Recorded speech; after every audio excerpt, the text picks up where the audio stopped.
Good afternoon, everyone. I'm Elizabeth George, Chief Membership Officer with the American Guild of Organists. And I am very pleased to invite you to what I think is going to be a really important webinar, and the timing is really important. Aptly titled, "Now is the Time to Form Your Chapter's Nominating Committee." As with all other webinars, this will be recorded and uploaded to our website, and I will send out a link. We're also working on, thank you so very much, Eric Burke, for helping, on a new nominations toolkit that will be within the chapter leadership toolkit. So everything that you need to know about elections, nominations, the whole process will be in one place that will be easy for you to see. So with us today, we have members of the Committee on Membership Development and Chapter Support, or as we fondly call it, COMDAX. And we also have Eric Burke, Executive Assistant, and Molly Davey, who is Manager of Member Engagement and Chapter Support. Judith Miller is Secretary of the Southern Indiana Chapter. Dr. Chris Risotto is a member of the Twin Cities Chapter. And Connor McMains, who is chair of the COMDAX committee, also serves as sub-dean of the Dallas chapter. So between all of us, I think we really will bring a different perspective to how we have experienced chapter elections. I want to say that I realize that this year was very unusual. And to say the least, many chapters just decided to forego elections or self-appoint themselves to another term of leadership. That's very creative, and I'm sure it was done with the best of intentions, but in moving forward, we do want you to go through the process that is stated very clearly in our bylaws and our operations procedures. So before I turn this over to Connor, we were talking the other day, and I want you to look at your previous slates and think for a moment about those people that were on that slate. Are those positions still important? As you are planning your strategies, your goals, your actions for the year, do you need all of these positions? Or are you just including them every year because that's what your chapter's always done? So I want you to really think about this as everyone goes through this presentation, and take a moment at the end of it. Maybe you want to get on the phone with your executive committee or your board and just say, do we really need this position? And at the same time, it's wonderful to include members at large on your board, but give them something to do. I heard someone say the other day, well, we have 3 people that are willing to serve on the board, but they really don't want to be involved. No, that's not fair. That's not fair to your board or to the people that you are serving, your members. So, okay, without further ado, and also let me just tell you that we will be stopping throughout this webinar. So we do want you to post questions and comments in the Q&A box. I will be looking at them. Connor will as well, because he's going to be moderating this webinar. So we don't want to wait till the very end. We want to answer your questions as they are posted. And I think I've gone through everything I needed to say. So Connor, I'm going to turn this over to you now so that you can start moderating the webinar. Thank you. Hi, everybody. As Elizabeth said, my name is Connor McMains. I'm very excited to be here. And I'm also very excited by the number of people who are here watching this right now. Elections may seem like a boring thing, and it's in the life of your AGO chapter, but as we all know, they're extremely important. And I'm very excited to see so many of you who are interested in making sure that they happen effectively and in a timely manner. And I hope that we can help you with that today. I just kind of want to introduce why we're doing this webinar. As Elizabeth said, we've been talking about this for a while in this committee. I think all of us here right now, as well as the rest of the people on the board who can't be here, noticed that we've all had varying experiences when it has come to elections in our chapters, whether those are good experiences or bad. Some of us have had both. I think most of us have probably been part of elections that waited way too late to start, and some have been a part of elections that had a nice, easy timeline that made everything work quite efficiently. And so we just want to draw attention to this. We have this wonderful document that we're going to be going through tonight that kind of talks a little bit about what you should be doing in what order and at what time, and it really puts it together in a very nice, succinct format. That I know that this would have helped me years ago when I was doing elections too, to have something like this. And so I think that you'll find it very beneficial. So we're going to kind of talk through that as we go through tonight. The first thing I want to kind of mention, though, is it's very, very, very important to start early. Hopefully you have already started. And as you'll see as we go through this timeline, we have this set out month by month, and you'll see that there are things that an ideal elections process should have per month. And so, like I said, hopefully you've already started. If not, it is time to get started. You need to find your nominations chair and get that committee going and everything. We'll talk a little bit more about that in a minute. But like I said, it is time to start if you've not already. And hopefully after tonight, you'll have a little bit better idea, if you don't already, of what exactly that process looks like. So as Elizabeth said, we're going to be moderating throughout the evening. I will be sharing some links later on in the chat as we go through that will help you a little bit. Links to places on our website, especially where you can find some of the resources that we're referencing. And if you have any questions, then please feel free to share those, and we'll see if we can get those answered for you. So I'd like to now turn it over to Judith Miller, who's going to start the process for us. Thank you. To begin the chapter election process, you need to prepare and to distribute a directory for all the members. This directory is the foundation for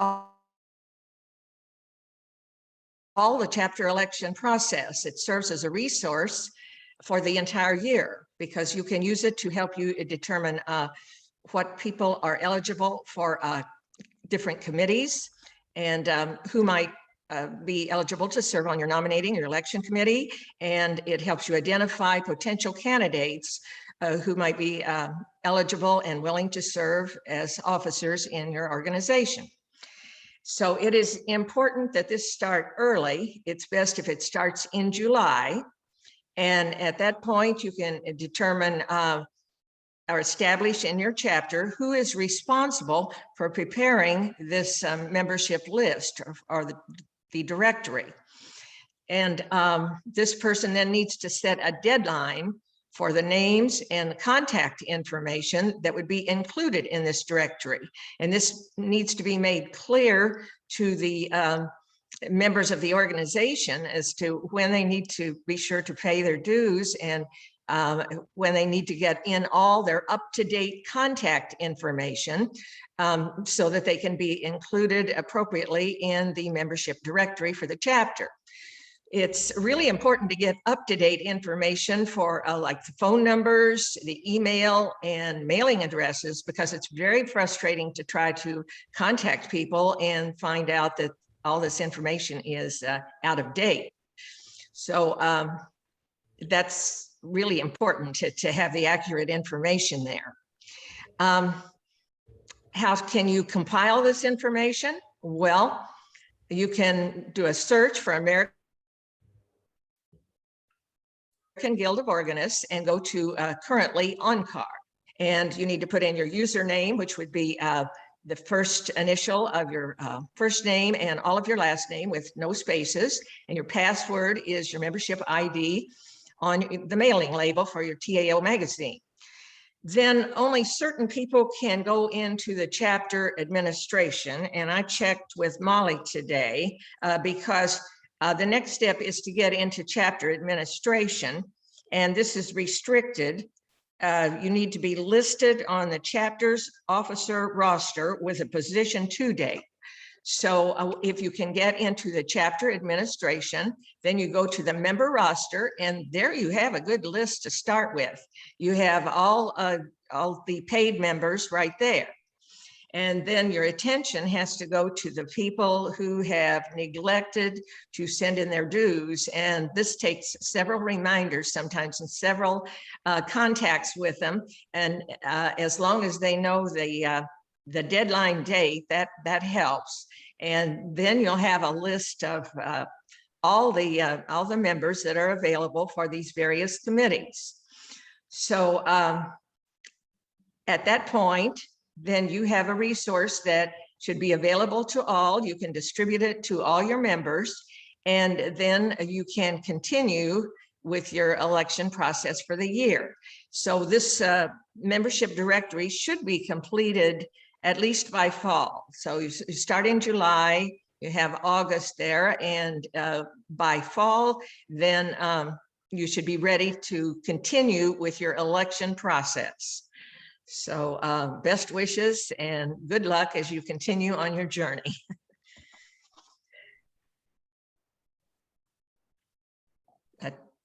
So I'll continue here. Thank you, Judith. So after you've prepared all of this information, which hopefully, as she mentioned, you should have a lot of this already. It just requires some upkeep and maintenance throughout each year.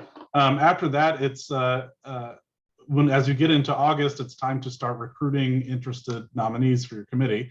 And so this is really critical to creating this nice balance within your committee. And as many of you have probably recognized as you've done this, if you've done this for more than a few years, it's really important to create that leadership pipeline as you go from hopefully someone, as Elizabeth mentioned, who may be serving as an at-large member to hopefully would proceed on to a larger role on your committee. It's important to find those people. One of the things that stuck out to me from a meeting I had recently with a volunteer coordinator was the phrase that you should always be looking for your own replacement, which is very interesting to me and something I hadn't really thought about. And obviously doesn't apply to paid positions, but when it comes to volunteer positions like that of AGO committees, I think that's quite apt. And that's an interesting thing to think about. You should always be looking for your own replacement. Whether that's a new person to serve as treasurer or as an at-large member or whatever that may be, I think that's a role of each board member. That's one of their roles throughout the year, is to be thinking about who could be a potential new a nominee in the future year. And so that's an important thing to think about. Make sure that you have real live conversations with these people. Most of you all are great about this hospitality aspect that we've really been working on in the AGO, and we've noticed that a lot. But we need to make sure that we have these live, hopefully face-to-face, if that is possible nowadays, conversations with people instead of just a text or an email. It's the best way to start recruiting people for these positions. And one of the things that I've noticed, it happened with me as well when I was recruited years ago, is that it doesn't hurt to ask. I keep just kind of a mental list in my area of kind of up and coming people, and that doesn't mean necessarily young people, but up and coming people who I think could be great future leaders in my chapter or in my region. And every year when it's time to start thinking about nominees, that's a good list that I can pull from when I to send as recommendations or whatever it may be. And so that's always something that you should keep going, at least in your head, is some potential people like that. That's something, like I mentioned, we should be doing in August, recruiting these nominees to these positions. As we go on to September, yes, here we go. So one of the things that is crucial, and one of the things that I've noticed not happening a lot, at least in my own personal experience, is that the nominations committee and the nominations committee chair both know what the rules are when it comes to elections. There are a lot of rules, but they are there for a reason, and they actually make things easier, not more difficult as it may seem. And hopefully, like I mentioned, after tonight, you'll have a better idea of how these can all fit together. But the dean theoretically, hopefully, should go through with the nominations chair, review the procedures for that chapter. There are resources available online. They can look at AGO bylaws or chapter bylaws, recommended election procedures, the chapter management handbook, which is on our AGO website. It has some really valuable information in there. All of this information can be found in there, and these are all of this should be reviewed with that person, the nominations chair, as well as their committee in September, so that everyone knows what they're really setting out to do before they just kind of start asking people willy-nilly. And then as we get into October, it's time to really prepare the committee, prepare the nominating committee. The nomination chair, nominating committee chair, and dean, whoever else, should start looking around for nominating committee members who are good contacts, who can be willing and able to fill this role. It's important that these be people who, like I mentioned, have an eye for people who may be good for future leadership in the AGO in their chapter or their region. And it may be current members, it may be past members, as long as those fit within the rules that the dean has gone over with them in the previous month. And finally, it's important to keep the progress of this committee, keep updating the board on the progress of this committee, and progress on the next election, preparation for the election, should be reported to all the chapter members as you go throughout this timeline. Next, before yes, we please. go on, Sure. we do have a comment from Susan. Oh, great. Hello, Susan. Mhm. Now that the membership year is fluid rather than fixed to July 1st through June 30th, Mhm. it seems that a membership list must be updated at least quarterly rather than once a year. And I know it's difficult because once you've printed your directory, it's probably outdated. But I would say that you should be looking at your membership list every month, particularly with all these new young organists coming on, because people are joining as dual members, people are moving to other chapters. So that's my take. What do you think, Connor?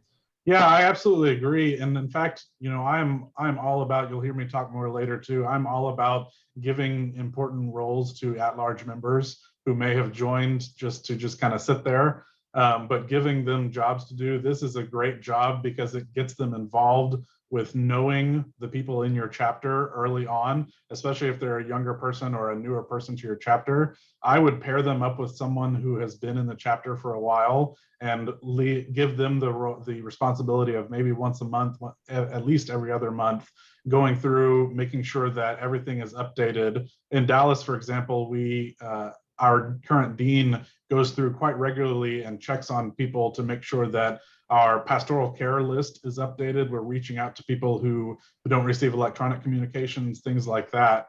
And he's really great about doing that. And so I highly recommend, like I said, pairing up a new person with a person who's been at it for a while that can share the experience and the wisdom they already have. And hopefully that can be a great, as we mentioned, a great leadership pipeline to get that newer at-large member maybe up to doing that in later years.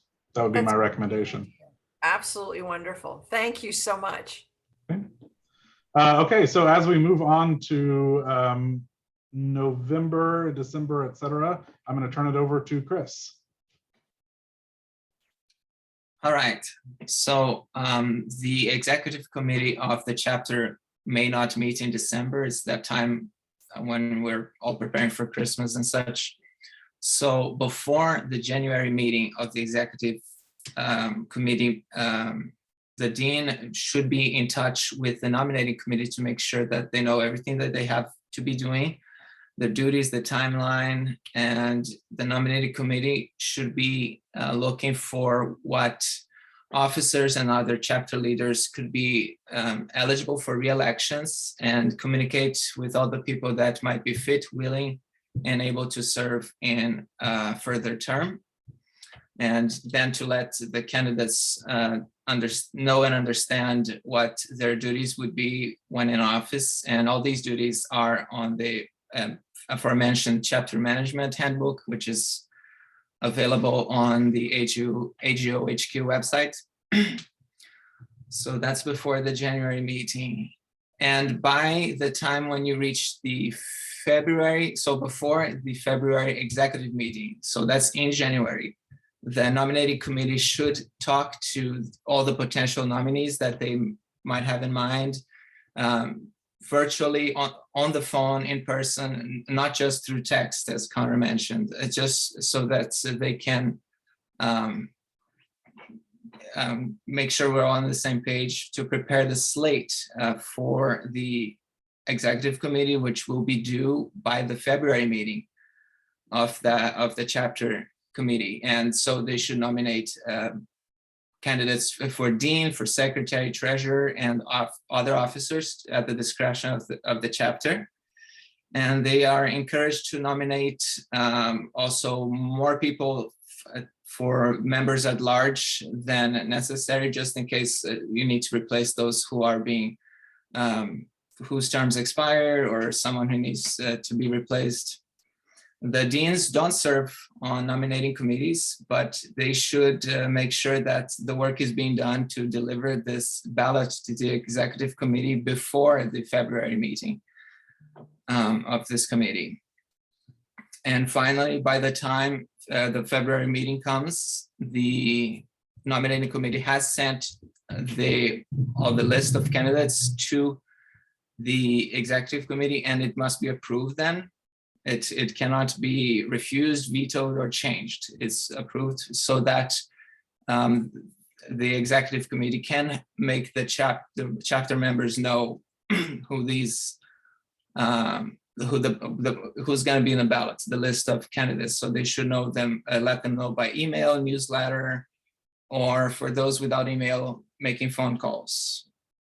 And that's all to make sure that that's done before the 1st of March, which would be the deadline. But for practical reasons, by the February meeting, this should all have been delivered.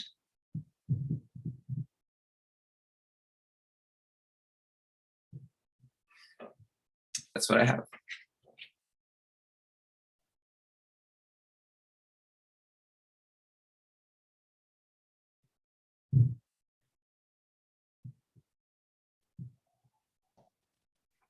All right, Eric, will you continue us on through March, please? Okay, great. Thank you. Sure. Thank you, Connor. So I'm going to share my screen now with a list of tasks that come to what many people think is the most difficult part of the nominations and elections process. After you've got the nominating committee report, we should be reminded that that's not something that the chapter executive committee can refuse or add to. So in the beginning of this process, after the nomination slate has been given to the chapter executive committee, the next, the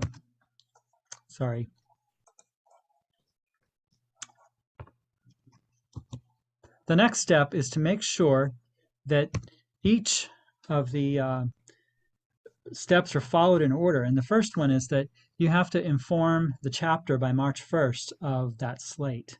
Now, a lot of what I'm going to be talking about today comes from 3 important documents of the AGO. The first is the AGO bylaws. Those are on the website. You can find them under the About menu and Guild documents. The next one is the Chapter Management Handbook, which can be found under Guild documents at the same location. And then at the very bottom, links to additional documents. And then you click on Chapter Documents, and you'll find it there. In the Chapter Management Handbook is the list of recommended chapter operating procedures, which most chapters already have. And if you don't, you should have them, where you have procedures that are approved by the vice president and your regional counselor to run everything about the chapter, but included in that are a nominations and elections process. So once you've got yourself on track with what you're supposed to do, the next thing you've got to do is announce that slate. And when you announce that slate, you also give a method by which additional nominations could be made. So if there was something that the board had a real concern about going on, you could individually encourage or recruit other people to be running for any office in the chapter. And anyone who sees this published in the chapter newsletter could say, oh, I'd like to do this, or I have a friend who'd like to do this. So they would call that other member and say, I would like to support you. And then there's a number of signatures needed to get on the ballot. And then that's due within 30 days. So the additional nominations have to be received by the secretary of the chapter 30 days after that announcement. Then the secretary prepares ballots, and those have to be distributed to all eligible members who are voting members of the chapter with clear instructions and what the submission deadline is. So I think that many people struggle with the balloting procedure. So we're going to spend most of my part of this time talking about that. The ballots are supposed to go to the secretary, but they can also be turned in at an in-person meeting, or they can be collected online through an online platform designed for running elections. What we can't do and what we should not do ever is to distribute the ballot by email and then have people respond with their vote by email, because that would connect your ballot to your name, and then people would be able to trace who voted for whom. And that's really not very fair. There's nothing in our bylaws or operating procedures that say you can't do that, but that just sort of refutes the whole idea of a fair and equitable election. So you want to make sure that the ballots go, first of all, to every eligible member who can vote in the chapter, that you have a process by which they can vote anonymously, secret ballot, and you want to have a process by which they can only vote once. So in our chapter management handbook, there's a procedure for what's called a combined election, where you have both the online ballot or a mailed-in ballot combined with an in-person turning in of ballots at a chapter meeting. A lot of chapters do this very, very successfully, and I invite you to read that in the chapter management handbook for all the details, because we can't really cover that in this time we have now. Eric, Then, we yes. do have a question, and Connor, you can comment. Eric, you can comment. We can all comment. Apologies if it's a premature question, but could you please elaborate on exactly who should be on the slate of officers? Members at large, chaplain? How does this all come together?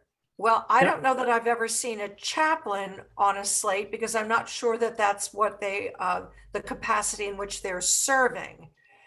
But I think anyone else that is in, it doesn't have to be someone that's in a leadership position. If you determine that there's someone else in your chapter that you feel would be a great candidate. Eric, what do you think? Correct, Elizabeth. In fact, you should be referring to your own chapter's operating procedures about how to decide who gets elected and who gets appointed. So if you don't have chapter operating procedures, you need to get them very quickly.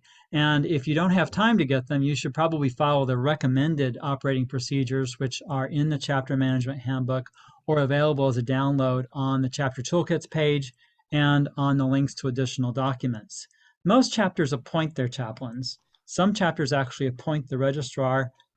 In my experience, I've seen that chapters elect a dean, a subdean, a secretary, a treasurer, and a registrar. Other offices might also be elected, like historian or placement officer. Usually you want people who are entrusted to do something very specific to a role that an election might not provide the opportunity to get that person to do it, like being a newsletter editor or being the placement officer for running a chapter job board. So that really should depend entirely on what your own operating procedures say. So after you've done the election, before we go further, we need to let you know what the, Connor, do you have the links to the online balloting that I sent you? Could you put those up in the chat so we can show everybody what you can do online? There are 4 platforms that I know about, and you might know of others, but these are the ones that I've heard about from chapters. The first one was called, I believe, Ballot Box, and one of my own chapters that I'm a member of has used this very, very successfully. And Ballot Box Online allows you to have a free election using their software platform for up to 100 voters. After that, you pay so much per ballot. There are other services that are a subscription based on the number of ballots you're collecting. And the way this works is an individualized link goes to every person, and you'll know when that person has voted, but you won't know how they've voted. And that's the point of this online process, is you want to make sure everybody gets a vote, that they get to do it once, and that you'll know that they have voted. So then if you have an in-person section of your balloting process, if someone shows up with a paper ballot, you'll be able to check that against the list of what happens online. And if you do both processes, then you'll want to make sure that the deadline for the online portion is in advance of an in-person meeting, so that you will have all the ballots collected online at the same time, right before you might have people submitting an in-person ballot on paper. Eric? Yes. We do have another question. This is a good one. Is it possible to present the slate and simply vote the slate in, or is it required to have an excess of candidates for a position? Oh, this is a very good question. And I was just having a conversation today with someone, My next statement was going to be that when you announce the results, you want to make sure that you are prompt and transparent about it. But that will depend on your own chapter's situation and practices. I would say that most of our chapters probably only have one candidate per office, and when you have more than one, it can be very difficult not to wind up with hurt feelings or bruised egos.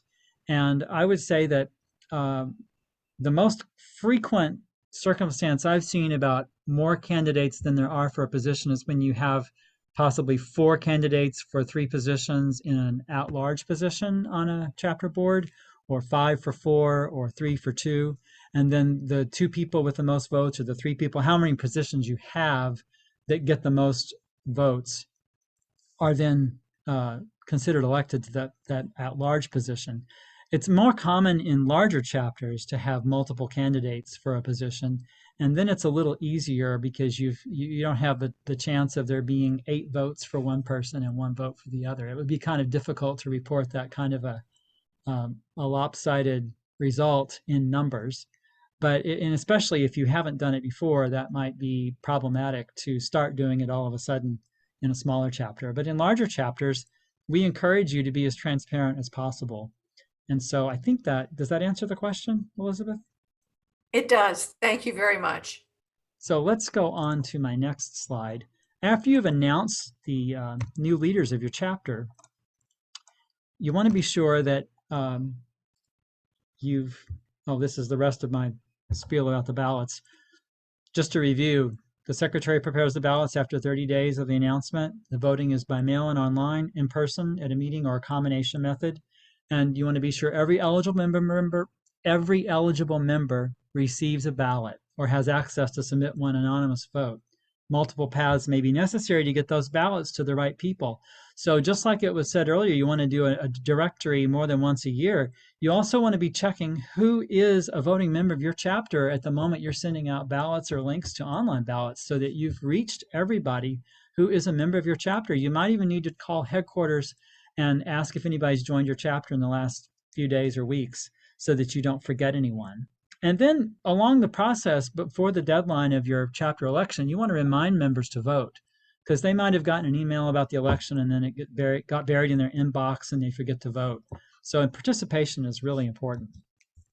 And then you want to make sure that the votes are counted in an honorable and good faith manner. So remember that it's a plurality and not a majority of the votes that are sufficient for election to any office. Now, a lot of people don't think about this a whole lot. We had a new thing happen in the state of New York, or actually maybe it's the city of New York, where we now have what's called ranked choice voting. And it took me a while to understand this, but if you have more than 2 candidates and nobody gets a majority, you have to have a runoff election. So in order to get a majority of the votes, which is what a lot of civil elections are like. But in the AGO, it's plurality, which just means the most votes. So if you had 3 people running for an office, let's say the nominating committee turned in 2 names, and then there was a petition for a third.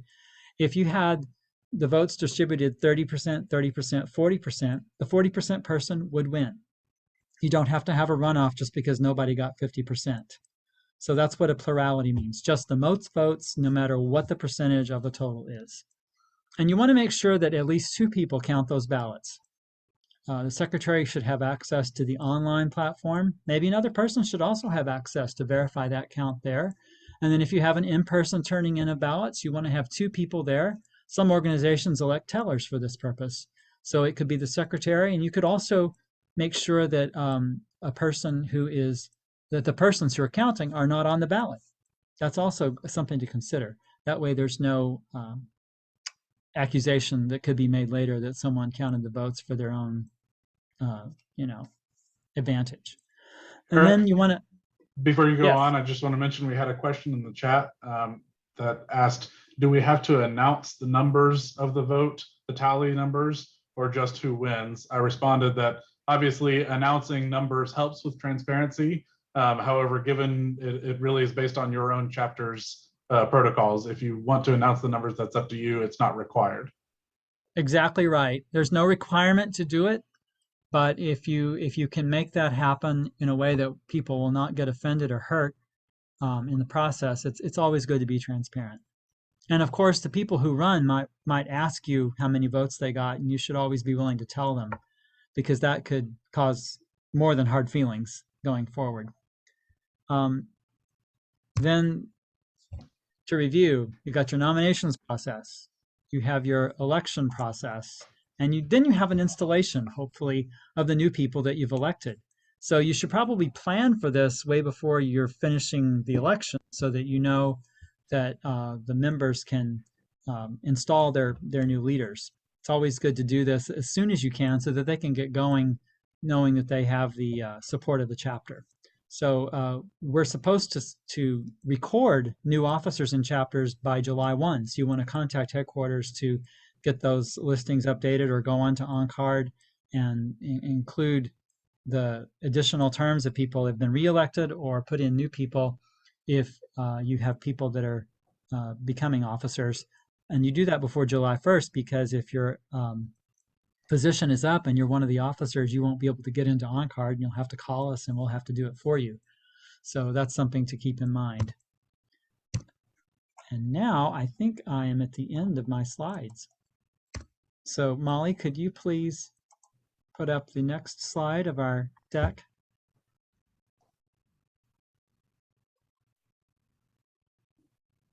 So when we think about elections, there's really three separate sections, which is why we had three different people doing this.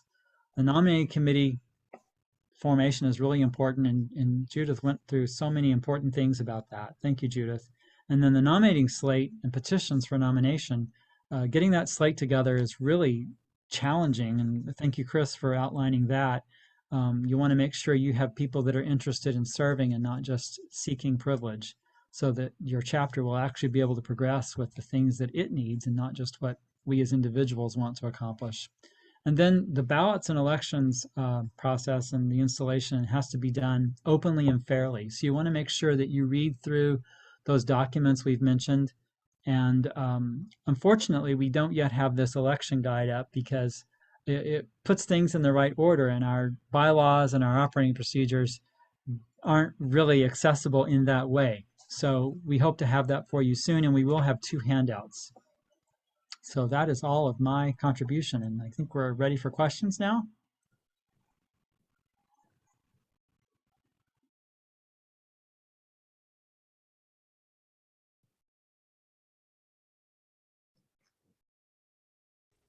Okay. We haven't had any other questions yet. I just want to mention, for those of you who are looking for those examples for online voting systems, they're all posted in the chat now, as well as links to each one of them and descriptions that Eric has provided. You can find those in the chat. If you're not sure how to find those, please let us know and we'll get those sent to you. I want to say it was 3 months ago, and I've sent this out a couple of times in the chapter leader newsletter. There was a chapter that detailed very clearly the online voting platform that they used, how easy it was to use, how inexpensive it was to use. So what I will do also, when we send out the link to the recording and the handouts, I'm going to point you and send you the link to that newsletter, because it was just a great perspective from a chapter dean about how easy it was to manage. So we'll include that as well. Do we have another? Let's see, is there another question down here? Do officers start ahead of that formal ceremony, however? Yes, Clarice asked first, or she mentioned that September installations seem to be kind of traditional in most places. That is correct. It does seem a little bit late, at least in terms of when they start their work, because yes, the work does start in July officially. You are more than welcome to do chapter installations earlier than that. We have considered that in my chapter as well, and as soon as you can get it together, then there's no harm in starting that. I believe, in my experience, the reason for that is because most boards don't do much programming during the summer. They really kind of go from a September to May, kind of a school year type calendar. And so the installation is often one of the first events on the calendar. That's been my experience in chapters, at least. Great. Well, thank you so much. I really want to thank all the members of Comdax and Eric for putting together such great slides for us. And Molly, thank you for being behind the scenes doing all that nifty tech work. It Hey, really, Elizabeth, Yep. before we move on, I'm sorry, we have one more question. Oh, good. If your Okay. chapter has a member who wants to serve on the board, but is known to be excessively disruptive, do you have an obligation to let that member run for office? Eric or Elizabeth, Eric, would you like to talk about that? It seems if I were to answer this, I would say it relates a little bit to nominations committee and maybe that person getting their own getting nominated separately, but feel free to expand on that. Connor, I actually answered the asker privately on this, and I might get in Okay. trouble if I share my answer. But I think that the most important thing to recognize in putting people, I've served as the chair of a nominating committee. I've been a sub-dean. I've been a treasurer. I know how difficult it is to deal with difficult people.